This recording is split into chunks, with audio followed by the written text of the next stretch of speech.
দেখতে দেখতে শীতকাল চলে এলো। এই শীতকালে পিঠে আর নলেন গুড়ের সন্দেশ পুরো জমিয়ে দেয়। ভাবছি এবার খেজুর গাছে হাঁড়ি বাঁধবো, ভালো রস পাবো।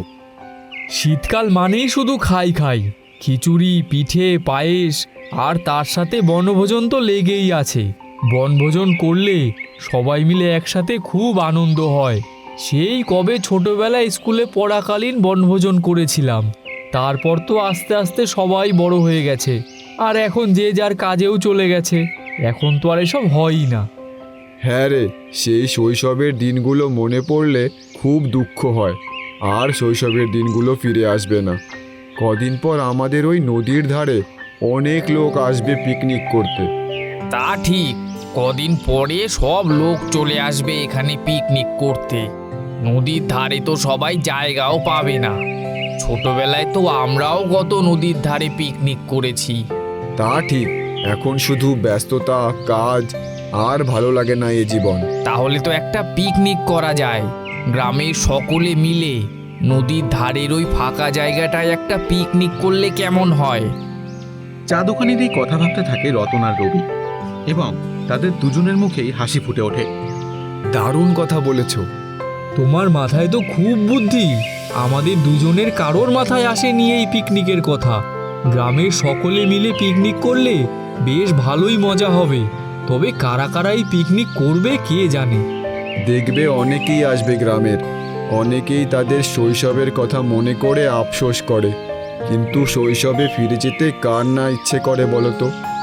গ্রামের অনেকেই পিকনিকে অংশগ্রহণ করবে। শুধু একবার ঘোষণা করে তাদের জানাতে হবে।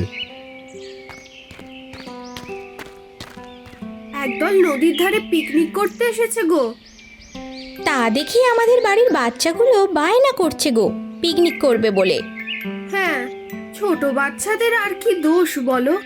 আমাদেরই তো পিকনিক করতে ইচ্ছা করছে।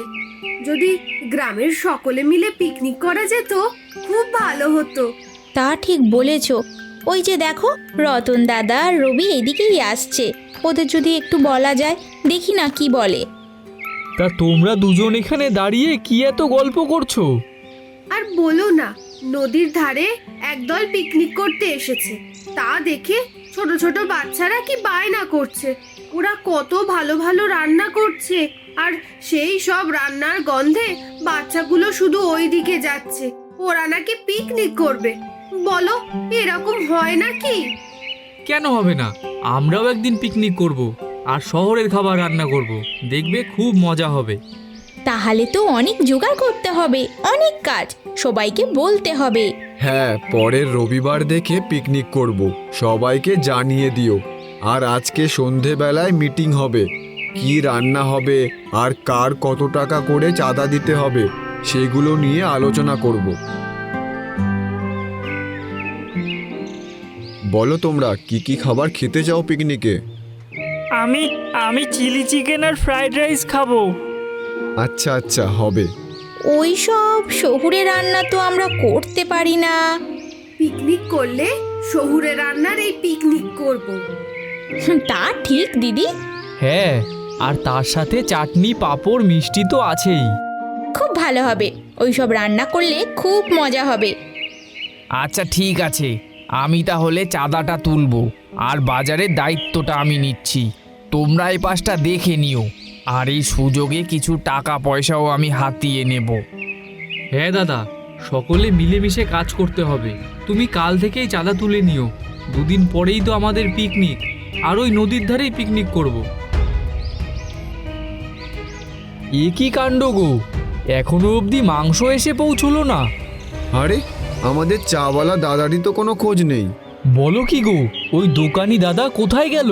ওর কাছেই তো রয়েছে সমস্ত টাকা পয়সা। তাহলে কি হবে? এ বাবা, কি বলছো গো? এ আবার হয় নাকি? দাদা কি টাকা মেরে নেবে নাকি? তা হতে পারে না।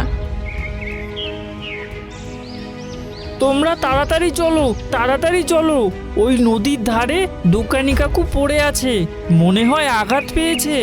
এই শুনে সকলেই দৌড়ে যায় সেখানে, এবং দেখে চা দোকানি পড়ে আছে, আর চারিদিকে টাকা পয়সা ছড়িয়ে আছে। আমাকে তোমরা ক্ষমা করে দাও।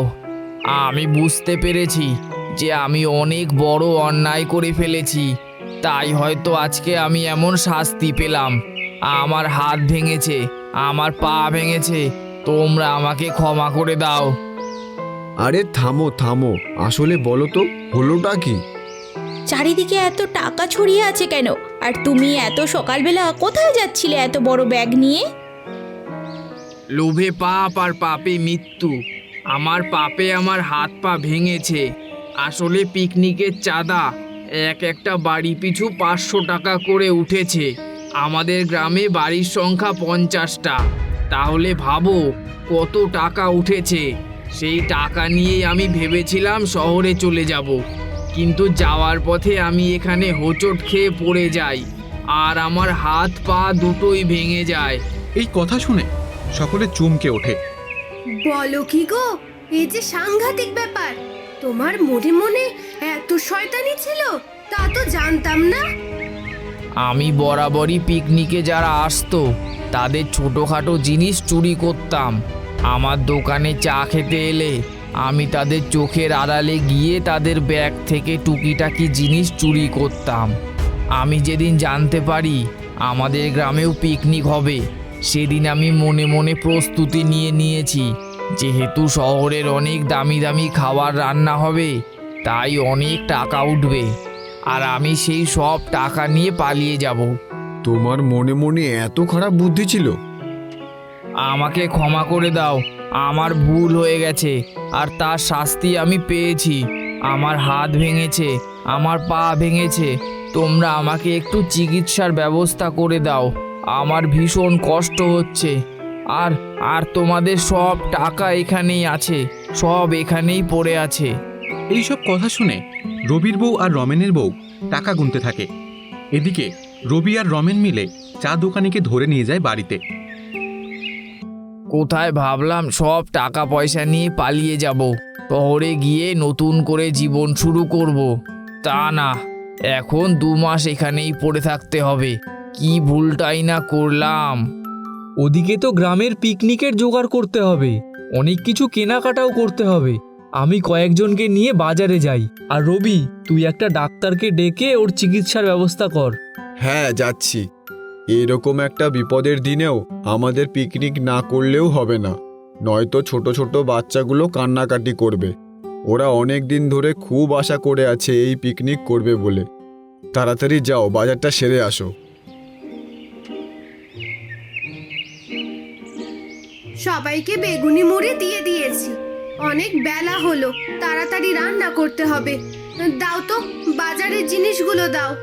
এই নাও, এর মধ্যে সব কিছুই আছে। তোমরা বউরা মিলে রান্নাটা শুরু করো, আমি দেখি মিষ্টি আর দইটা নিয়ে আসার ব্যবস্থা করি। বড় কড়াইতে মাংস রান্না হচ্ছে, তা দেখে ছোট ছোট বাচ্চাগুলো আনন্দ পাচ্ছে। ও বাবা, কখন রান্না হবে? বড্ড খিদে পেয়েছে তো। আর একটু অপেক্ষা করো। অনেক দেরি করে বাজারগুলো সব এলো দিদি, তবুও দেখো গ্রামের সকলে মিলে কাজ করছে, ফলে খুব তাড়াতাড়ি রান্না হয়ে গেছে। একদম একদম। এই দেখো, দাদা দই মিষ্টিও নিয়ে চলে এলো। কি গো, দোকানি কেমন আছে বলো তো? হ্যাঁ গো রবিদা, ডাক্তার কি বললো? হাত পা ভেঙেছে আর কোমরেও আঘাত লেগেছে। 2 মাসের পুরো বেড রেস্ট, আর ওকে একবার শহরের ডাক্তারও দেখাতে বলেছেন।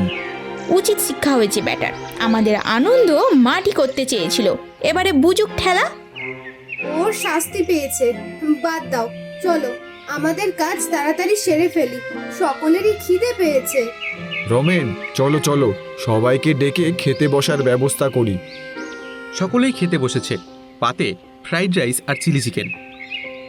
আরে বাহ, দুর্দান্ত রান্না হইছে গো, দুর্দান্ত রান্না হইছে। সকলে আনন্দ করে খাচ্ছে, তা দেখে খুবই মজা লাগছে, তাই না রমেন? একেবারে সেই ছোটবেলার স্মৃতিগুলো মনে পড়ে যাচ্ছে, যখন সবাই মিলে পিকনিক করতাম। দোকানে যদি এই বুদ্ধিটা না দিত তাহলে কিছুই হতো না। দেখো, নিজের ভুলের জন্য এই আনন্দ থেকে বাদ পড়ে গেল, নিজেও বুঝতে পারলো না যে সে কি মিস করছে। আমি কত বড় ভুলটাই না করলাম, এর শাস্তি আমাকে পেতে হচ্ছে। যদি আমি লোভটা না করতাম তাহলে আজকে আমিও ওদের সাথে পিকনিক করতাম। আর এখন আমি ঘরেই খাটের ওপরে বসে আছি, আশেপাশে কেউ নেই। বড্ড খিদে পেয়েছে, কিছু নিয়ে খেতেও তো পারছি না। কি অভাগা আমি, কি বড় দোষ আমি করলাম। এমন সময় একটা মহিলার কণ্ঠ পেয়ে চমকে ওঠে দোকানি। সে দেখে রবি আর রবির বউ এসেছে। এ কি, তোমরা এখানে? ওখানে সবাই আনন্দ করছে আর তুমি কিনা এখানে একা বসে আছো, তাই তো তোমার জন্য খাবার নিয়ে এলাম। আমি অনেক বড় ভুল করে ফেলেছি, আমাকে তোমরা ক্ষমা করে দাও। থাক দাদা, নিজের ভুল যে বুঝতে পেরেছো তাতেই হবে। আর এভাবে বলো না, যা হওয়ার হয়ে গেছে। ওখানে সবাই ভালোভাবে খাবার খাচ্ছে আর তুমি কিনা এখানে একা শুয়ে আছো। আমাদেরও তো খারাপ লাগছে। যেমনই হোক, আমরা একই গ্রামে থাকি, আমরা যে প্রতিবেশী, আত্মীয়। আমি এখানে খাবার নিয়ে এসেছি তোমার জন্য, নাও তুমি পেট ভরে খেয়ে নাও। দোকানির চোখ বেয়ে জল গড়িয়ে পড়ে। আমার অনেক বড় ভুল হয়ে গেছে, আমাকে তোমরা ক্ষমা করে দাও। সবাই মিলেমিশে থাকতেই তো আনন্দ গো দাদা, এটা বোঝো না তুমি? আর নাও, আর কিছু বলতে হবে না, খেয়ে নাও দেখি। সকাল থেকে তো কিছু খাওয়া হয়নি, ওষুধ খেতে হবে তো। রমেনের বউ আসতে পারেনি, ওরা ওখানে সমস্ত কিছু দেখছে। তবে রমেনের বউ আমাকে বলে দিয়েছে তোমাকে বলতে। তুমি তাড়াতাড়ি সুস্থ হয়ে নাও, তারপর আমরা সকলে মিলে আবারও পিকনিক করব। আবারও পিকনিক করবে এই কথা শুনে দোকানের মুখে হাসি ফুটে ওঠে।